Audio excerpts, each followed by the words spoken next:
자, 우리 은혜 받을 말씀, 우리 베드로전서 3장 8절에서 12절, 신약 우리 베드로전서 3장 8절에서 12절입니다.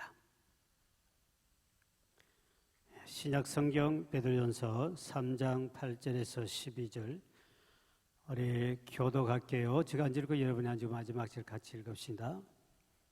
베드로전서 3장 8절에서 12절 영상자료 나옵니다. 마지막으로 말하노니 너희가 다 마음을 같이하여 동정하며 형제를 사랑하며 불쌍히 여기며 겸손하며 악을 악으로 욕을 욕으로 갚지 말고 도리어 복을 빌라. 이를 위하여 너희가 부르심을 받았으니 이는 복을 이어받게 하려 하였습니다.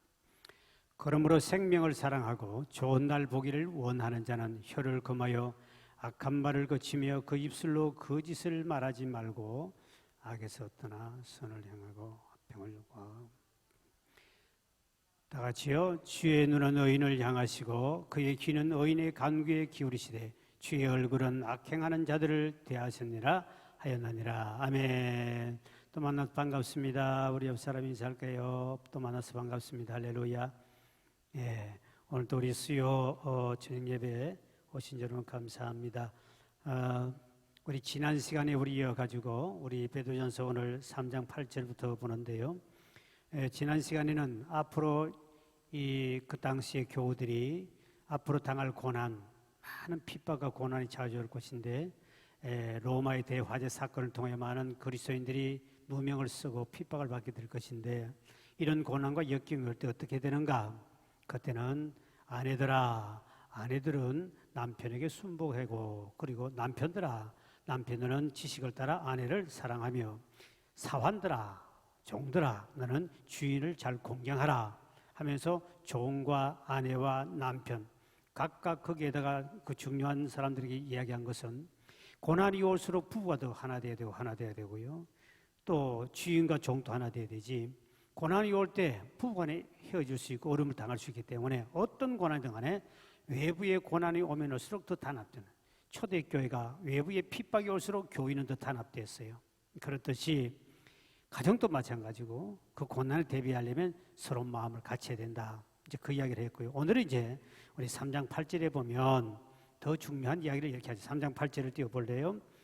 시작. 마지막으로 말하노니 너희가 다 마음을 같이하여 동정하며 형제를 사랑하며 불쌍히 여기며 겸손하라. 여기 보니까 마지막으로 말하노니 말은 이게 우리가 생각할 때 끝으로 라는 뜻이 아니고 끝으로 말이 아니고 지금부터 말하는 것은 더 중요하다 그 뜻이에요. 다시 말하면 앞에 아내들이 해야 할 고난이 왔을 때 남편이 해야 할 가정을 지켜야 되니까 그것도 사환이 해야 할 쭉 이야기 나왔는데 여기는 모든 그리스도인들이 지켜야 할 더 중요한 일이 있다.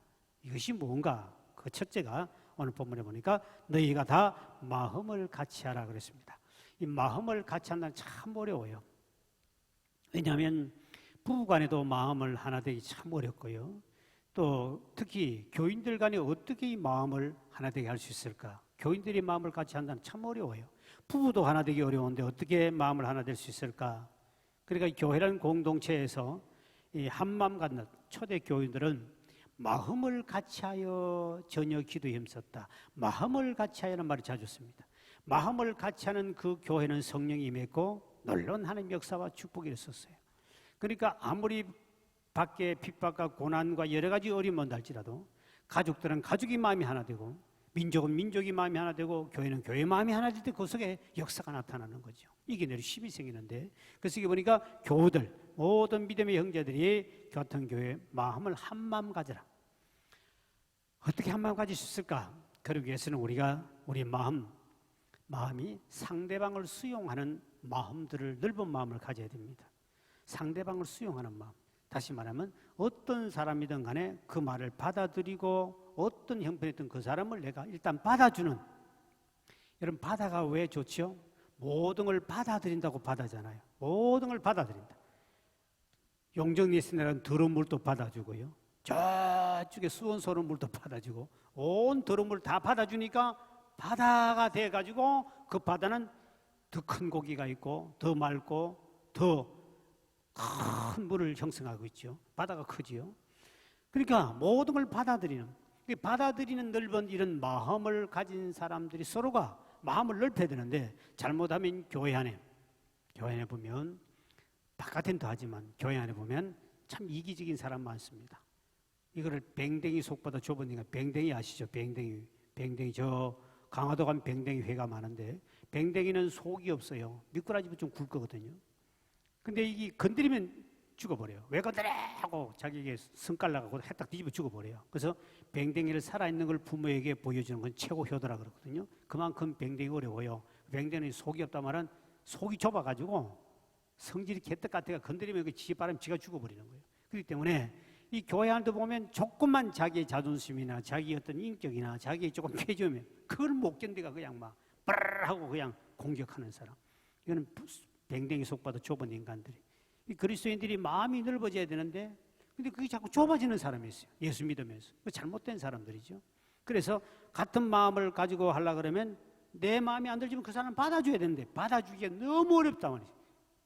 그래서 우리가 우리 주님을 보면, 우리 주님은 우리 차이가 바로 뭡니까? 우리 주님께 배우는 것은, 우리 찬송하면 우리 주의 넓은 가슴은 하늘보다 넓고 뭐보다 넓다고요? 하늘보다 넓고 뱅뱅이 속보다 좁은 그 마음 가지고 우리 예수님은 전 인류, 이 세상의 모든 인류가 다 죄악으로 지옥 갈 백성들인데도 왼수 같은 인간을 전부 다 받아들이고 그 모든 죄를 대신해서 십자가에 본인이 죽기까지 하는 그런 넓은 마음.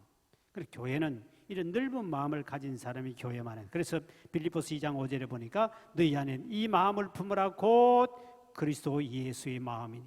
우리 주의 마음을 닮아서, 우리는 하늘보다 넓지는 못하지만 뱅댕이 속보다는 좀 넓어서 점점점 마음을 넓혀가야 된다. 이 마음을 넓혀가지 아니하면 어떤 공동체든 그 공동체는 문제가 생기는 거예요. 받아줄 수 있어야 되는데 다른 사람의 의견, 말도 안 되는 소리, 우리 애를 키우다 말도 안 되지만 엄마는 그걸 받아주고 그래 이렇게 해주면 그 애가 더 성숙한데 막 그때부터 막 말을 잘못하면 두드려 패고 하면 애가 키가 죽어가지고 아무것도 못 해버리죠. 우리가 믿음 안에 모든 공동체는 말도 안 되는 소리, 믿음 없는 소리, 성경에도 믿음이 연약한 자리가 받아주라 그랬죠. 받아줘요. 근데 교회는 받아주는 사람이 많으면 그 교회는 어머니 같은 품이니까 모든 걸 받아주면 교회 죄인 또 오고 나쁜 놈 또 오고 와서 다 가서 정화가 되는 거예요. 성화가 되고 그 안에서 부딪히면서 변화가 됩니다. 근데 이걸 못 받아주면 이제 교회가 문제가 생기는 거예요. 핍박이 올수록 교회는 더 단합돼야 됩니다. 그 잘못하면 교회 안에서 막 서로 막 싸움이 이제 분쟁이 일어나거든요. 그래서 가정도 마찬가지지만 일단 너희가 다 마음을 갖춰라. 한 마음을 가지려고 그러면 다 자기 마음을 내려놓고 모든 사람을 포용하고 수용해야 된다. 이 민주주의 사회에서는 특히 더하죠. 자꾸 사람들은 자기 말만 열심히 하려고 그래요. 상대방을 틀렸다 그러고 자기 말만 주입시키려고 그러고 하는데, 상대방을 많이 말을 받아주면 그 사람이 좋은 사람이야. 그 친구가 생기고 원수가 안 생깁니다. 안 받아주면 이제 적이 생기는 거죠. 저도 이렇게 교회 회의도 진행하고 노회나 그다음에 또 이제 총회 같은 데 가서 많은 회의를 침례해요. 거기 보면 정말 개떡 같은 믿음 장로도 있고 뭐 목사도 있지만 다 그런 사람들 상대하지만 그 속에도 보면 희한한 인간들이 저 사람이 진짜 사람인가 목상 갈 정도로 그렇게 말도 안 되는 소리 하지만 일단 그 사람들을 말을 받아주지 않고 잘라버리면 싸움이 붙습니다. 그러니까 이제 앞에서 회장은 항상 발언권을 주죠. 조금 기다리세요. 발언권 줄 테니까. 이쪽 사람 말하면 이쪽 사람 또 말하게 만들고 또 이쪽 사람 말하고 이러다 보면 이제 서로가 뭐가 잘못되고 뭐가 오해가 된가를 풀면서 이게 이제 해결이 돼요. 그런데 한쪽 말을 잘라버리면 싸움이 붙고 분쟁이 나고 그거는 문제가 생깁니다. 그래서 항상 저도 모든 사람을 받아주는데 그냥 막 말도 안 되게 중간에 막 말을 자르고 하는 이거는 민주주의 원칙이 잘못된 거죠. 재판장 앞에 가면 판사가 말하세요 하면 말하면 됩니다. 그때 아니고 막 자기 마음대로 막 내가 뭐 잘못했습니까 하면 쫓아내버립니다. 쫓아내버리고 집어이어버립니다. 그렇기 때문에 그거는 발언권을 얻고 하면 이게 민주주의예요. 그런데 막 상대방의 말을 막 자르고 막 계속 공격하고 앞에 리더자 회장의 그 리더자의 말을 안 듣고 막 하면 그거는 출교 바깥으로 쫓아내줘요. 이 민주주의가 바로 그거예요. 서로가 말을 하고 그 속에서 찾아야 되는데 그렇지 않으면 교회도 무너집니다. 그래서 오늘 본문에 보니까 굉장히 중요한 말인데 중요한 것은 뭐냐? 우리 모두가 모든 그리스도인이 지켜야 할 그 첫째가 바로 뭐냐니까 너희가 바로 서로 이렇게 다 마음을 같이 하라. 교회가 아무리 작아도 마음을 같이 할 때 그것은 놀라운 성령의 역사가 나타나요. 기적이 나타나요. 그런데 아무리 교회가 커도 마음이 같지 않으면 그 교회는 언젠가는 사탄의 역사에서 분열되고 무너지고 가정도 똑같습니다. 모든 공동체는 깨집니다. 그래서 첫째 너희가 같은 마음, 같은 말을 할 수 있도록 네가 수용을 하고 네 것을 내려놓고 모든 사람을 받아줘라. 그 다음에 오늘 본문에 보니까 동정하라 그랬습니다. 말로만 아이고 불쌍하네 어떡하지 이것이 아니라 함께 그들에게 고난을 함께 동참한다. 저 사람의 아픔에 공감하면서 동참해 주라는 거죠. 교인들이 잘못하면 말만 잘할 수 있어요. 아이고 어쩌나 불쌍하네 어떡하지 아이고 힘들겠네 이렇게 하는 게 아니라 우리 그리스도인들은 당연히 형제나 자매가 어려움 당하거든 그 사람들을 함께 고난에 동참해 주라. 고난에 동참해라. 우리 예수님은 하나님 앞에 하나님이 자기가 십자가 죽음도 내 뜻대로 하지 마옵시고 아버지 뜻대로 하옵소서. 그리고 아버지 뜻에 모든 걸 맡기면서 자기 뜻을 내놓고 아버지 뜻에 순종하듯이 우리도 이렇게 형제들이 그 아픔에 동참해주는 그런 사람이 됩니다. 그리고 예수님은 우리 모든 고통과 고난을 본인이 다 짊어지시고 본인이 대신 십자가 죽기까지 했듯이 이런 희생정신을 가지고 동정해줘라. 그 다음에 이제 둘째는 형제를 사랑하며 그 본문에 보니까 형제를 사랑하는데 이 성도 간의 교제, 성도들끼리 교제를 서로 사랑의 공동체를 만들는 건데 이 말은 또 다른 말하면 내 친형제처럼 그렇게 사랑하라. 뭐 형제 간에도 사이 안 좋은 사람도 있겠지만 친형제, 정말 육신의 친형제가 사이좋게 지내듯이 그렇듯이 교인들도 그런 형제들 관계에 그렇게 사랑하면서 교제를 하라. 근데 되게 보면 교회는 그런 교제하기가 참 어려운 것이 성질도 다르고 성격도 다르고 다 다르기 때문에 이렇게 서로 사랑하면서 교제한다는 게 참 어려워요. 그런데 중요한 것은 우리가 교회라는 공동체는 이러한 사람들이 모여가지고 그 속에서 성숙하면서 하나님이 그 속에서 우리가 품어주는 사람, 이해해주는 사람, 또 덮어주는 사람 이런 사람 속에서 믿음이 자라는 거예요. 그래서 우리가 대개가 형제들이 보면 형제들이 여러 형제가 같이 어울려 살았던 사람들은 사회에 나가서 사회성도 좋고 군대를 가기나 어디 가더라도 위로 섬길 줄 알고 밑에 사람도 교제를 잘해요. 그런데 외동아들, 외동딸 또 막내 그래 옛날 말에 인간 개막내이니 뭐 이런 소리하고 하잖아. 그게 뭐냐 일리가 있는 말이 사랑만 받고 섬길지도 모르고 위에 공경할지도 모르고 밑에 사람을 돌볼 줄 모르는 혼자 자는 사람들 이런 사람들이 되게 다는 아닙니다만 사회에 나가면 사회성이 없어요. 위 사람 섬길 줄 모르고 밑에 사람 오직 자기 중심이에요. 막내도 그렇고 막내가 보면 되게 집에 보면 막 할아버지 할머니 뭐 모든 식구들이 막내에게 사랑 다 줘버리잖아요. 받기만 받는 거지. 밑에 없어요. 저는 위로 형님이 3분이고 밑에 쫄병이 2병이에요. 나 중간이요. 그러니까 형님이 얻어 터졌다가도 밑에는 부려보기도 하고 또 해보기도 하고 이렇게 하다 보니까 이게 사회성이 굉장히 중요하다는 거죠. 군대 가면 윗사람이 있고 쫄병이 있잖아요. 회사 가도 윗사람이 있고 밑에 사람이 있어요. 교회 가도 마찬가지고. 그러니까 이게 가정에서 그런 사회생활을 밑에 사람도 이렇게 해주고 윗사람도 해주고 이렇게 잘된 사람은 어느 공동체에 가더라도 섬김과 공동체가 돼서 그 사람은 인간관계 좋아요. 원수를 안 줘요. 윗사람하고도 잘 지내고 밑에 사람도 잘 지내고.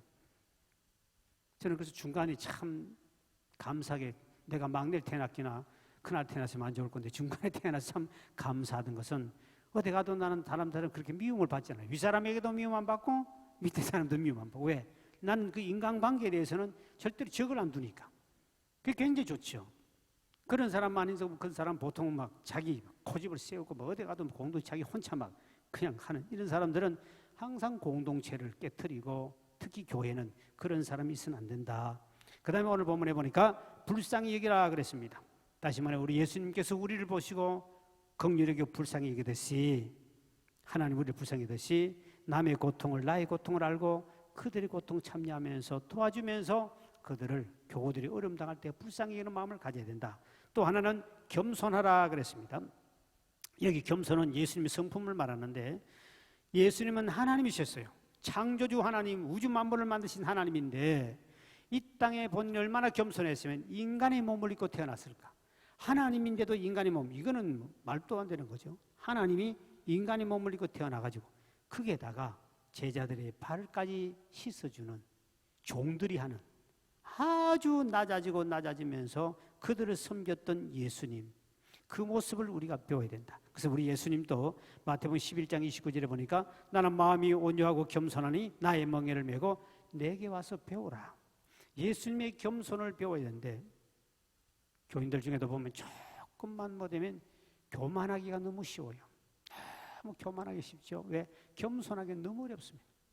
애들도 보면 조금만 머리 핀 하나 좋은 것만 있으면 머리 꽂으면 그거 가지고 자랑하려고 교만하고요.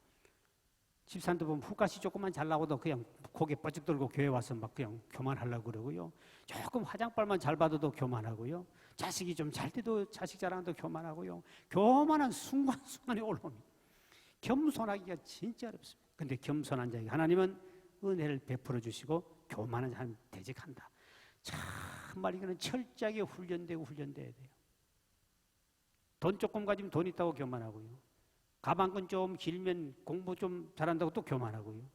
이거 교만은 온천지 교만 것밖에 없습니다.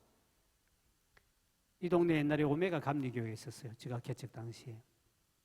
거의 비슷하게 개척을 했는데 그 교회에 옛날에는 이 남양주가 군이었습니다. 남양주군. 옛날에는 지금 시장보다 군수가 옛날에는 상당히 그 권세가 높고 군수 떴다 그러면 주변에 같이 막 움직이거든요. 요즘 시장은 이제 지방자치도 별별 힘이 없는데 옛날에 군수가 대단했어요. 남양주 군수가 오메가 감리교 집사였어요. 내가 자주 모임을 갖고 이렇게 같이 가까이 지내다 보면 참 그분은 진짜 겸손한 사람이야. 그분은 군수예요. 남양주에서는 제일 높은 사람이라 쉽게 말하면 그 당시. 그리고 군수인데도 애들 콜리게 애들 오면 어서 오세요. 그리고 신발 다 닦아주고 애들 콜리고 닦아주고 그렇게 해주고 그 사람 앞에 어른이든 아이든 그 사람은 아예 겸손하게 다 하고 신발장 입고 있어가지고 섬겨주고 하니까 아예 그 사람 앞에 가면 누구든지 그랬어요. 그냥 고개만 까딱한 게 아니고 다 이렇게 숙일 수밖에 없는 거지. 그분이 몸이 배인 것이 어린아이거든. 이 사람. 그러니까 우리가 또 이렇게 끝날 수도 있는데 그렇게 몸에 배어버렸습니다. 저 사람 하는 스시가 진짜 얼마 안 있어가 청와대에서 승진해요. 군수에서 승진해가지고 청와대로 올라가서 그들로부터 만남이 없어서 이제 끊겨 뭐든지 모르겠어요. 저는 그 목사님도 이제 다른 데 가버렸으니까.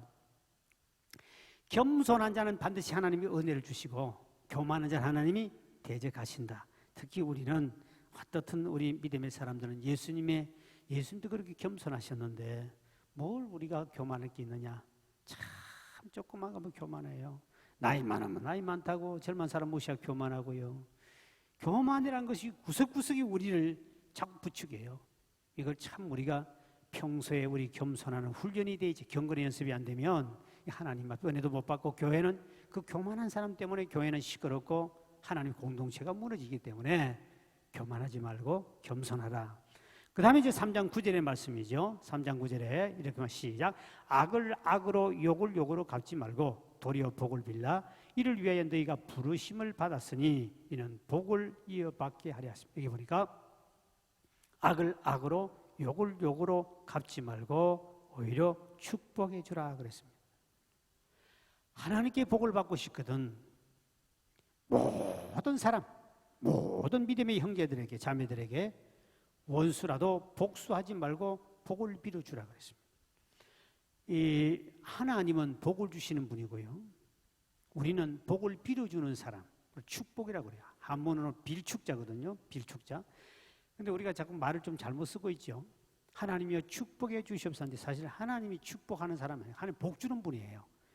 하나님이 복을 빌어주는 분이 아니고 하나님은 복을 주시는 분이고 여러분은 제 왼수 같은 놈 내게 욕하고 저렇게 내게 피해주고 저 고통 나쁜 사람 주여 저들에게 복을 주시옵소서 하고 복을 빌어주는 사람이 저와 여러분이고 여러분이 축복해 주고요. 축복합니다 하는 여러분이 할 수 있고 하나님은 복 주시는 분이야. 그러니까 하나님 뭐 축복해주세요. 이거를 자꾸 글자라도 더 붙이면 좋은 줄 알고 하는데 이 몸에 배였죠 우리가. 근데 사실 하나님은 복 주시는 분이고 우리는 어떤 사람이 기도 복을 빌어내느냐? 원수 같고 그런 우리에게 피해 주고 고통 주고 어려움을 주고 나를 미워하고 욕하고 해를 끼치는 사람에게 복을 빌어주면 그가 복을 안 받으면 그 복이 내게도 오지만 그 복 빌어주는 사람에게 하나는 무조건 하나님이 복을 주겠다는 거죠. 참 어렵지요. 우리는 대개가 심보가 나빠가지고 나에게 그렇게 해를 끼치고 내게 그렇게 고통을 주고 내가 미워하는 그 인간은 폭삭 망하면 속이 시원해 밥맛도 좋고 잠도 잘 잘 건데 그분이 복 받다면 배가 아파서 아마 교회도 못 나올 것 같아.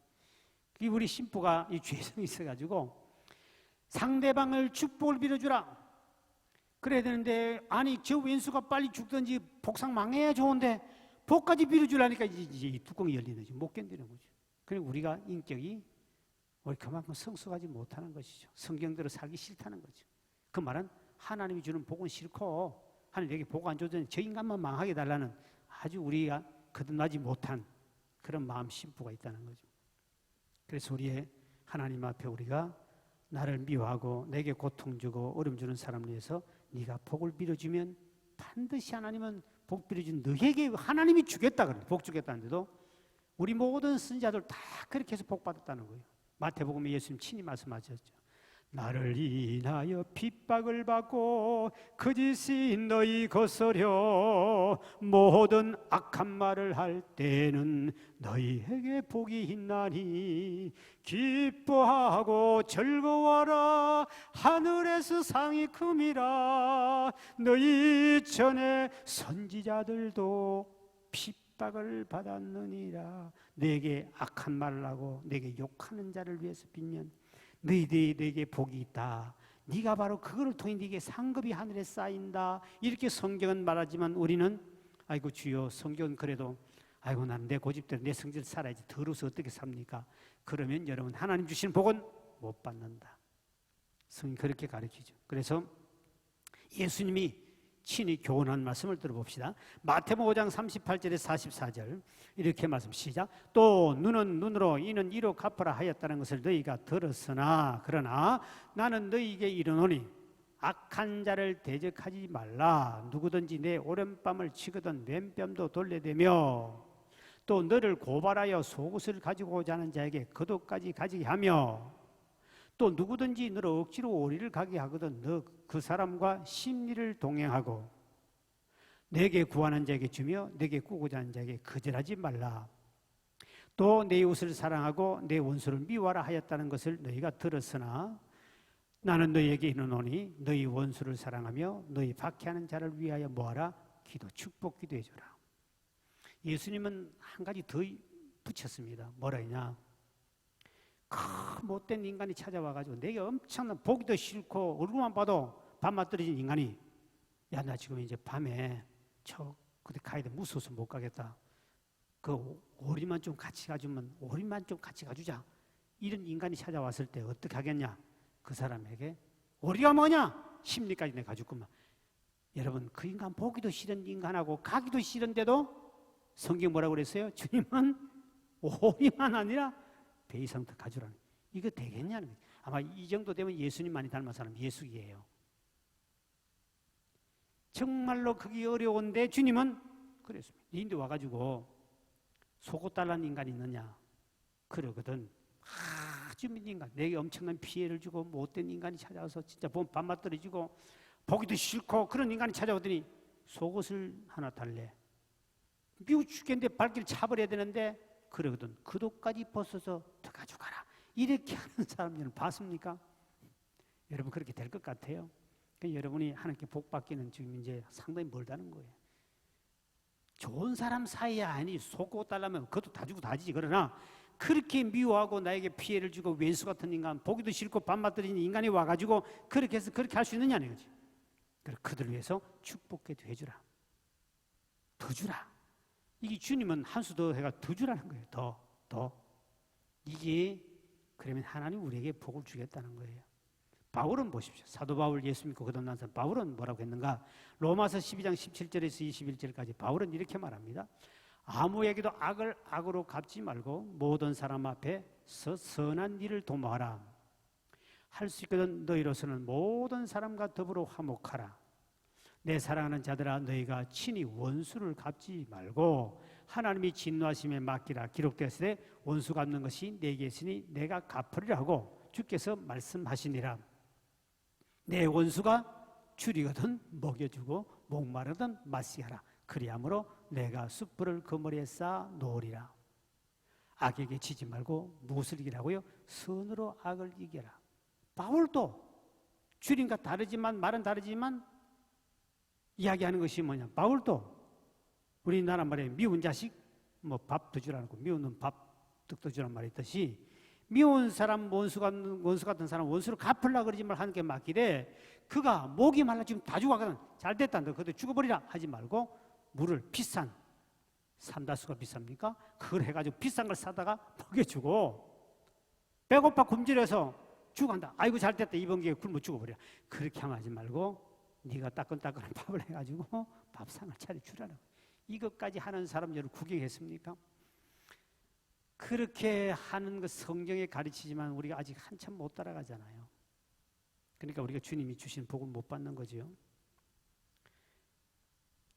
더 잘해주라 그럽니다. 예수님도 더 잘해주라 그랬고 또 바울도 또 그러고. 그러니까 악을 선으로 갚는 건 쉬운 일 아니잖아요. 그 악을 어떻게 해? 악은 악으로 갚고 욕할 때 욕으로 갚고 해야 되는데 그거를 선으로 바꾼다, 선으로 갚는다는 것은 인간이 하기로는 상당히 어렵습니다. 그러나 주님과 사도 바울이나 많은 사람을 볼 때 그렇게 살아야 주님 복 준다 그러니 복 받고 싶은 사람은 살고 에이고 복이고 뭐 다 싫소. 난 적당히 예수 믿다 그냥 적당히 살겠어. 이런 사람은 어쩔 수 없는 거죠. 뭐 어떻게 본인이 안 되는 그릇이 안 되는데. 근데 그렇게 가야 그게 그리스도인이에요. 그런 사람이 교회에 있어야 되지. 그렇지만 어떤 사람이 교회에 있으면 항상 이기적이니까 교회가 항상 폐가 갈린다는 거죠.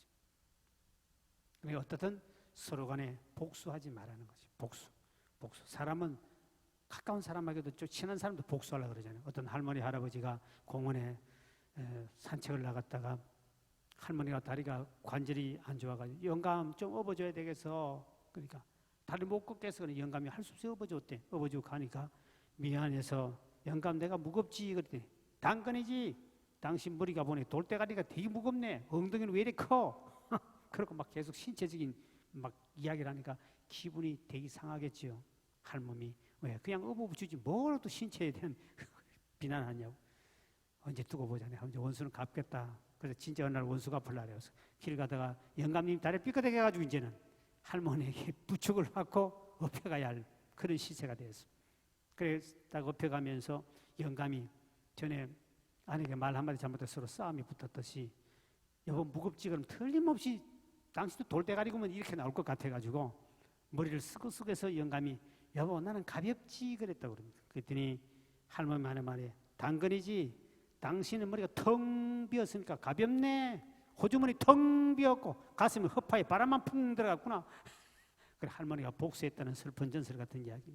이 서로가 복수하면 부부간에도 복수하려는 마음 서로씩 왜? 우리 인간은 죄성이 있으니 그래요. 그래서 우리는 끊임없이 우리가 반복적으로 경건히 훈련을 해가는 거예요. 끊임없이. 용서를 안 하면 나만 손해입니다. 첫째, 하나님 축복이 끊겨버리죠. 하나님이 내게 그 용서를 때 복 주고자 하는 모든 복이 끊겨버립니다. 두 번째, 내가 스트레스를 받아가지고 각종 신경성 위장병, 신경성 두통, 그 다음에 불면증 전부 다 스트레스 오는 거거든요. 내가 혼자 병들어서 저 인간은 원수 같은 놈은 팔팔하게 살아있는데 나만 미워하다가 나만 병들어가 밥도 못 먹고 위장병, 신경성 위장 걸려버리고 신경성 대장도 나빠져버리고 다 병 옵니다. 그래서 신경성에 붙죠. 왜? 그 사람을 미워하는 신경이 제일 이게 스트레스 크거든요. 사람 미운 것이 제일 스트레스 큽니다. 그 스트레스는 그게 전부 다 내게 병이 돼가지고 영적으로 영성도 떨어져 버리고 하나님 축복도 멈춰버리고 불면증 걸려 고통당하는 거죠. 나만 손해라는 거죠. 그래서 주님이 아시고 그리스도인들은 왼수가 주님 먹여주고 목마른 물 마시게 해주고 축복을 빌어주고 잘되게 해주고 그를 용서해주고 사랑을 해주고 더 해주라는 거예요. 다른 사람보다 더 잘해주라는 거예요. 그래야 너도 복이고 저쪽에도 복 받는다는 거예요. 참 우리가 말씀대로 살기 참 어렵습니다. 그러나 성경은 우리에게 그렇게 살아야 된다. 옛날에 우리 교회 지금 변무승 권사님이죠. 변무승 권사님 그 앞에 주공 1차 아파트에 가게를 하는데 그때 집사 시절입니다. 그 주공 아파트에 사시는 할머니 한 분이 이제 그 가게 와서 나는 평생 소원이 하나 있는데 하룻밤이라도 잠을 한번 푹 잤으면 정말 좋겠다고 막 그것을 가지고 하소연하더랍니다. 그래서 이제 우리 집사님이 있다가 우리 목사님 만나보시라고 한번 상담하시면 목사님에게만 좋은 기도받고 좋은 일이 있을 것 같다고. 그러니까 이제 저에게 찾아와서 만났어요. 만났더니 매일 약을, 수면제 약을, 그것도 뭐 20년인가 30년 넘어 약 먹었으니까요. 이 약을 몇십 년간 먹었는데 이 약을 갈수록 더 많이 먹어야 되는 거예요. 그게 뭐 옛날에 수면제 뭐 알약 같은 이런 걸 뭐 여러 가지 거의 한 주먹씩 틀어였는 거예요. 그걸 안 하면 10분도 못 잔다는 거예요. 그게 오래돼가지고 한 번도 잠을 깊이 있게 푹 1시간, 2시간 자본 적이 없다는 거예요. 그러니까 이 불면증 그 때문에 굉장히 고통을 당하는데 그래서 내가 이 불면증 원인이 뭔가 싶어서 할머니 과거를 쭉 물어봤습니다. 상담하면서. 시집은 어떻게 오셨고 하다가 그 원인을 찾아냈어요. 왜 불면증이 왔냐, 언제부터 왔냐 했을 때 몇십 년 전인데 그 몇십 년 전이 뭐냐니까 자기 아들 문제였습니다. 아들이 대학을 합격을 했는데 아버지는 아들을 대학 보내지 말고 고등학교만 졸업하고 직장을 돈 벌려고 그러고 엄마는 이 아들을 대학을 보내고 싶었어요. 근데 부부간의 마음이 안 맞으니까 엄마가 아들 대학을 보내기 위해서 돈을 영감 몰래 따로 돈을 벌어가지고 다 따로 적금을 넣어놓은 거예요. 그러니까 아들 보고 대학 시험 쳐라. 근데 아들이 대학에 걸렸어요. 그러면 이제 한 열흘이나 지나면은 그 이제 등록금을 내야 되니까 이게 이제 남편에게 등록금 이야기하면 대학 가지 말는데 왜냐 등록금 당연히 안 줄 것이고 하니까 남편 모르게 본인이 악착같이 돈을 어떻게 해가지고 등록금을 다 마련해놓은 거예요. 이제 이 아들이 대학 걸렸으니까 엄마 알고 자기만 이제 아들만 아는 거지. 너무너무 사이가 이제 이렇게 알고 아버지는 모르고 있는데 그런데 돈을 이제 딱 찾아가지고 넣고 찾아서 이제 등록금을 내려고 그럴 때 친척 중에 한 분이 찾아온 거예요. 돈이 좀 급한데 돈 좀 빌리라는 게 정확하게 등록금 그 금액이야. 몇백만 원 되는 그 금액이야. 그러면서 딱 일주일만 빌려달라. 일주일이면 이자도 얼마 쳐주고 하니까 근데 앞으로 열흘 넘어 남아서 학비는 열흘 넘어 남았으니까 일주일 빌려주면 이자도 얼마 주고 한다 그러니까 그 친척에게 믿고 그 돈을 목돈을 준 거예요. 줬더니 그걸 딱 가지고 그 길로 친척이 도망을 가버린 거예요. 이 이야기를 남편에도 말하지 못하고 아들에게도 이제 말했지만 이제 기가 막힌 사건이죠. 학교도 못 가게 되는 거예요. 너무너무 억울하죠. 그래서 그 사람을 잡아 죽이려고 온 천지를 찾아다니면 어떻게 찾겠습니까? 그리고 남편에게 말 못하고 이걸 남편에게 또 바보 같다 뭐 같다 분명히 또 이제 또 뒤집었을 것 같으니까 남편에게 그거를 혼자서 찾아가 해결해 보려고 막 밥만 먹으면 찾으러 다니고 천국을 방방으로 찾아가도 못 찾아버린 거죠. 화병이 걸려버린 거예요. 그때부터 화병으로 불면증이 그 인간 만나면 죽여버린다. 그 인간 만나면 죽이게 할 거예요. 우리 아이 인생을 막 쳐버렸고 그리고 그 아들은 대학을 못 간 거예요. 그걸 이제는 직장을 들어가 버렸어요. 군대 가야 되고. 그런 이제 그런 관계에 딱 있으니까 용서하지 못한 것 때문에 아직도 그것이 한이 박혀 있는 거예요. 그러다가 주님에 대한 말씀을 전하면서 할머니 용서를 해야 됩니다. 그래야 당신이 불면증도 고치고 우리 예수님은 우리 인간들 다 지옥 가야 할 사람들을 그 원수라고 그랬다. 성경은 원수인데도 불구하고 그분은 우리를 위해서 용서해주고 십자가에 우리를 위해서 죄값을 위해서 십자가에 피를 죽기까지 용서하고 사랑하셨어. 그러니까 예수 믿고 그것을 용서한다고 주님 앞에 고백하고 그리고 축복 기도받고 그러면 당신이 일단 불면증은 해결된다. 그분이 소원이 나의 소원은 꿈에도 소원이 통일이 아니라 꿈에도 소원은 하룻밤이라도 푹 자는 것이 불면증 걸려본 사람 알 거예요. 하룻밤 푹 자는 것이 얼마나 행복하고 복인지 모르잖아요. 근데 그분은 나의 소원은 오직 하룻밤 자는 것이 나의 소원이다. 그래서 내가 그 앞에서 고백시키고 용서한다고 분명히 선포하라. 앞으로 그 사람 만나더라도 진짜 용서해야 된다. 그리고 예수 믿고 앞으로 용서하고 사십시오. 그리고 이제 축복기도 해줬어요. 그 이튿날 저에게 찾아왔어요. 우리 변무순 지금 본사님인데 하시는 말씀, 목사님, 그 할머니가 평생 소원을 어제 목사님 기도 한 번 받고 해결돼서 푹 주무셨다는 거예요. 그 길로부터 그분이 우리 교회 집사가 됐어요. 예수 믿고 집사가 돼가지고 이제 남은 평생 목사님 여기 교회에서 섬기다가 이곳에서 죽을 때까지 섬기게 됐는데 아들이 육군 중상한 상사였어요. 저 강원도. 어머님 혼자 사시 말고 이제 저도 살만하니까 와서 같이 삽시다.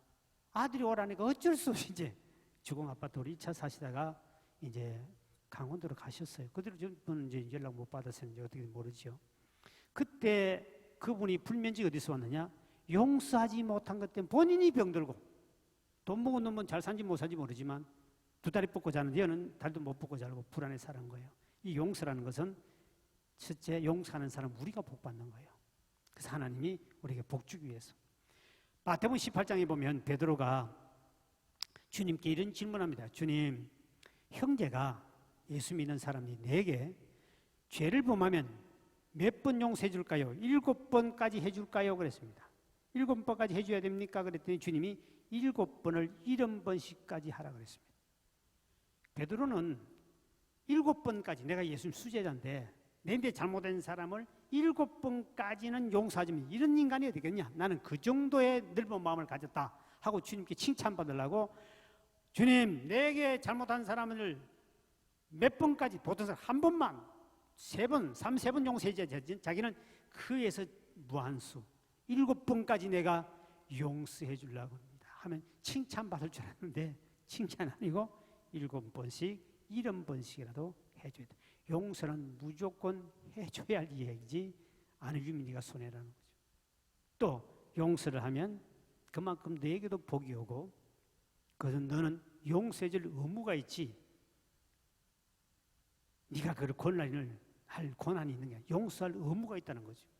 그래서 예수님 바로 이어서 이렇게 비유를 들었습니다. 임금님에게 1만 달란트의 10,000달란트의 빚진 자가 있었다. 임금님이 10,000달란트 하면 오늘 같으면 뭐 어떤 사람은 수조라 그러는데 어마어마한 자손 대대로 갚아도 못 갚는 돈입니다. 그 어마어마한 빚을 뭐 때문에 졌는지 모르지만 하여튼 그런 빚을 졌는데 그 빚진 것을 갚을 능력이 안 되는데 근데 어느 날 임금님이 내 빚을 다 탕감해 주구만 해가 탕감을 해주니까 얼마나 행복하겠습니까? 자손 대대로 갚아도 못 갚을 빚을 탕감한 너무나 기뻐서 집을 가다가 자기에게 조금 빚진 100다니엘이라는 작은 돈, 그 당시 작은 돈인데 작은 빚을 진 사람을 만났어요. 너 왜 내 빚 안 갚냐니까 주인님 내가 열심히 지금 살고 있는데 조금만 기다려주세요. 내가 한 달에 얼마씩 적금해서 당신 갚겠습니다 하니까 이 못된 놈 너 내 것 안 갚았지 하고 그 사람을 갚겠다 그런데도 불구하고 감옥에 처해버렸습니다. 이 사실을 임금님이 들었다. 그때 임금님이 10,000달란트의 빚을 탕감해 그 인간을 불러라. 네가 어찌 세상에 악하냐 이 악한 인간아 너는 어마어마한 걸 내가 탕감해 줬는데 너에게 조그만 것도 탕감 못해 감옥에 집어였다고? 너는 진짜 악한 사람이야 하고 이 사람을 집어 쳐여버리죠. 쳐여버리면서 그 이유가 바로 그거예요. 베드로야 너는 10,000달란트 빚진 인간이었다. 누구에게? 하나님께. 우리는 죄값으로 지옥 갈 사람이었어. 그런데 그 지옥 가는 걸 돈을 1조를 갖다 준다고 했으니까 지옥에서 해방받을 수 있느냐? 너는 평생 돈 벌어도 그거 못 갚는 저거야. 죄값이야. 근데 그거를 위해서 너는 택함 받고 수제자가 되고 어마어마한 빚을 탕감해 이만큼 복 받았다. 그런데 내게 조금 인격에 물질적으로 내게 자존심을 좀 건드렸다고 해서 그것 때문에 7번만 용서해 준다고? 그게 말이 되냐? 내가 바로 용서 안 해주면 10,000달란트 탕감받고 악한 사람같이 너 똑똑한 사람이다 하고 베드로에게 이제 가르쳐주죠. 그만큼 이 용서라는 것은 당연히 해줘야 될 문제라는 거죠. 당연히 해줘야 될 문제다. 사무엘하 16장에 보면 다윗이 하나님 앞에 큰 인물로 하나님 보실 때 다윗아 너는 내 마음이 합한 자구나 너는 내 마음에 꼭 드는 인간이다 했을 때 다윗이 마음이 엄청 모세도 마찬가지예요. 어마어마한 마음이에요. 모세도 보면 뭐 그 백성들이 모세를 죽이려고 돌을 던져 막 하고 목마를 때 죽이려고 그래요. 그때 막 하나님 엎드려서 하나님 짓을 용서를 물 달라고 할 때 하나님이 내가 저놈을 죽이겠다 할 때 모세가 하나님이 어떻게 죽입니까? 나도 안 죽이려고 그러는데 하나님 가만히 계세요 하고 하나님보다 자기 마음이 더 넓어가지고 하듯이 모세도 하나님께 인정받았듯이 다윗도 마찬가지예요. 그때 시므이라는 사람이 있었어요. 시므이라는 장군이 팍 먼지를 날리면서 돌을 던지고 욕을 하고 막 저주를 퍼부으면서 다윗 보고 욕을 합니다. 그때 다윗 밑에 있던 아비새라는 신하가 왕이여 저놈을 목을 베어서 내가 가져오겠습니다 하니까 냅둬버려라. 왜 저를 죽이려고 냅둬버려. 아니 저 인간의 왕이 이렇게 지금 이제 욕하는데 가만둡니까? 저 인간은 어떻게 가만보고 있습니까? 그러니까 다윗이 냅둬버려. 저렇게 나를 저주하는 것도 하나님이 시켜서 하는 거네. 지정신 아닐 거야. 냅둬버려. 하나님이 알아서 처리할 거야. 냅둬.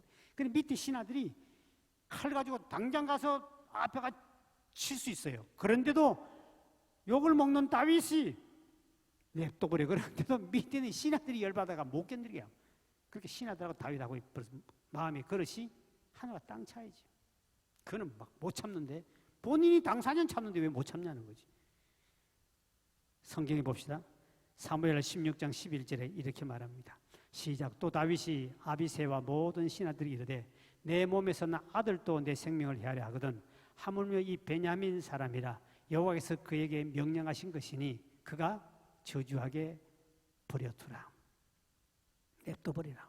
하나님이 알아서 하시고 그리고 내 자식도 내 입에 덤비는데 아니 당연히 저 인간은 덤비지 않겠느냐.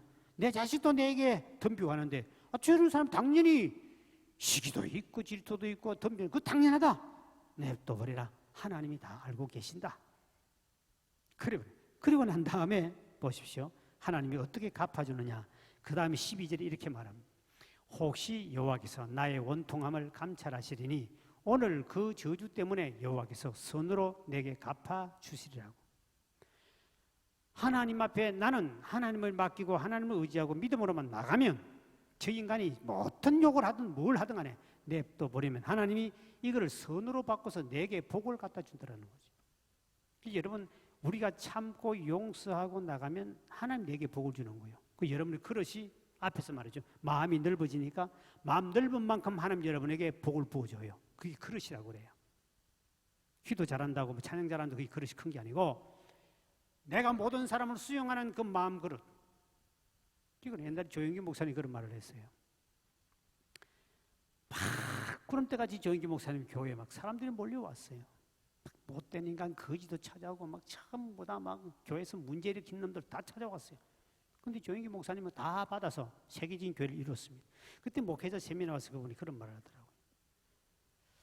다른 목사들은 감당하지 못하고 내 쫓아버린 인간들을 나는 다 받아줬더니 다 우리에게 넉마주에 와서 장로대가 복받아 장로대였고 큰 못된 인간들 교회에서 문제 일으킨다고 다 쫓아버리고 있는 인간들 우리에게 다 왔더니 나 다 바다처럼 받아줬더니 세계에서 제일 큰 교회가 되고 제일 큰 목사가 되더라.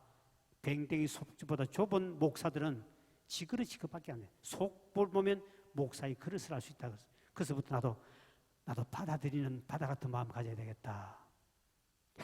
다른 교회에서 상처받고 뭐 욕하고 막 튕겨고 못됐다고 징계받는 놈도 받아주고 또 사기침도 받아주고 또 도둑놈도 받아주고 그래서 여기서 하나님이 알아서 거듭나고 변화되고 이렇게 복받아 11조 헌금하고 감사하고 빈자리 채워주고 뭐 이렇게 가니까 그렇게 큰 교회가 되는 거죠. 저도 여기 왔을 때 처음에 목회하면서 마음에 안 드는 사람 막 쫓아버리고 있잖아요. 근데 주님 앞에 참 많이 책망이 니는 뱅뱅이 속보다 좁다는 거지. 목사가 마음 좁으면 절대로 교회는 봉 안 됩니다. 다 받아준 거지. 그러니까 우리 교회도 뭐 어중이 떠중이 다 와 있고 지금도 보면 희한한 인간도 있어요. 그러나 나는 받아주는 게 하나님 받아주는 게 하나님이 알아서 하니까 내가 변화시키니까 하나님이 변화시키지 절대로 인간을 변화 못 시킵니다. 성령님이 어느 날 터치하고 만져주면 변화되지만 다음 주 설교가 이제 변화된 설교 나오는데 하여튼 변하는 그런 거예요. 그래서 모든 걸 받아주니까 결국 다윗은 위대한 왕으로 최고의 왕으로 하나님 세워주시지요. 창세기 보면 요셉에 대한 이야기 나오죠. 형님들이 동생을 요셉을 구덩이 죽으라고 집어던지죠. 또 인신매매 팔아먹죠. 그런데 어느 날 요셉이 애굽의 총리가 됐을 때 양식이 없어서 형제들이 양식 구하러 왔다가 원수는 외나무다리 만나듯이 동생을 만나게 됩니다. 형님들 나 요셉이요 해서 벌벌 떱니다. 이제 죽었다. 우리가 왜 그때 동생을 팔아먹고 왜 동생을 죽이려고 그랬지? 우리 그때 하지 말자 그랬잖냐 내가. 그러고 저끼리 이제 형이 싸움이 붙어요. 근데 이 요셉이 막 불안하고 벌벌 떨고 죽을 줄 벌벌 떠니까 요셉이 형님들 두려워하지 마시오. 형 두려워하지 마시오. 당신들은 나를 죽이려고 그러고 해를 하고 나를 팔아먹고 죽이려고 그랬지만 나는 그때 하나님께 맡겼습니다. 나는 당신의 원수를 갚는 사람 아니고 속 좁은 인간이 아니요. 하나님이 이 모든 것을 내게 선으로 바꿔주셔가지고 내게 복을 주셨어. 이때 우리 민족을 구원하기 위해서 하나님이 이렇게 당신들을 악하게 만들어가지고 나를 이렇게 해가지고 팔려온 것은 하나님의 뜻이었어. 그래서 나는 그렇게 될 줄 나는 믿고 그렇게 살아왔어. 결국은 당신들 내가 절대로 미워하지 않을 테니까 이제 우리 함께 복 받아 누리십시오 하고 하나님이 그 모든 것을 악한 것을 하나님은 참고 용서한 요셉에게 선을 바꿔줘가지고 아까 다윗도 그죠? 하나님이 선으로 바꿔준다고 그랬죠? 선으로 바꿔서 복을 주었다. 창세기 50장 20절에 이렇게 말씀하고 있죠. 시작. 당신들은 나를 헤아려 하였으나 하나님은 그것들을 뭐로? 선으로 바꿔서 오늘과 같이 많은 백성의 생명을 구원하게 할지라 하셨나니 모든 선으로 바꿔줬다. 오늘 본문의 9절에 보니까 왜 우리를 불렀습니까? 이유가 나옵니다. 이를 위하여 너희가 부르심을 받았다. 하나님이 왼수를 사랑해주고 용서해주고 모든 사람을 같은 마음으로 수용해주는 이런 일을 하라고 내가 너를 불렀다. 두 번째는 그리고 하나님의 유업을 축복을 이어받게 너에게 주려고 이렇게 불렀다. 우리 사명이라는 거죠. 이걸 반대로 가면 주의 복을 받을 수 있다. 그러므로 10절과 12절까지 결론입니다. 그러므로 어떻게 사는 시작. 그러므로 생명을 사랑하고 좋은 날 앞으로 보기를 원하는 자는 혀를 금하여 악한 말을 거치며 그 입술로 거짓말을 말하지 말고 악에서 떠나 선을 행하고 화평을 구하며 그것을 따르라. 주의 눈은 의인을 향하시고 그의 귀는 의인의 강구에 기울이시되 주의 얼굴은 악행하는 자들을 대하시느냐 하였느니라. 앞으로 좋은 날 보기를 원하는 사람이 있느냐? 절대로 악은 악으로 갚지 말고 입 가지고 더러운 말 하지 말고 불평하지 말고 뒷담 까지 말고 말로 악평하지 말고 형제를 욕하지 마라. 네 말 때문에 너는 복 못 받는다. 그러니까 결론적으로 말 조심해라. 그리고 좋은 날 보고 싶거든 원수를 갚지 말고 반드시 사랑해줘라. 그러면 너에게 복을 준다. 그리고 선으로 악을 이기려고 그러고 선을 가지고 악을 승리해라. 그러면 하나님이 너에게 복을 주겠다. 그래서 내가 너를 불렀고 그래서 내가 너에게 복을 유업으로 받도록 내가 너를 부르셨다. 원래 우리 2021년도 올해 여러분 모든 가정과 여러분 삶 속에 좋은 날 보는 이 날이 꼭 돌아오길 주의 이름으로 축원드립니다.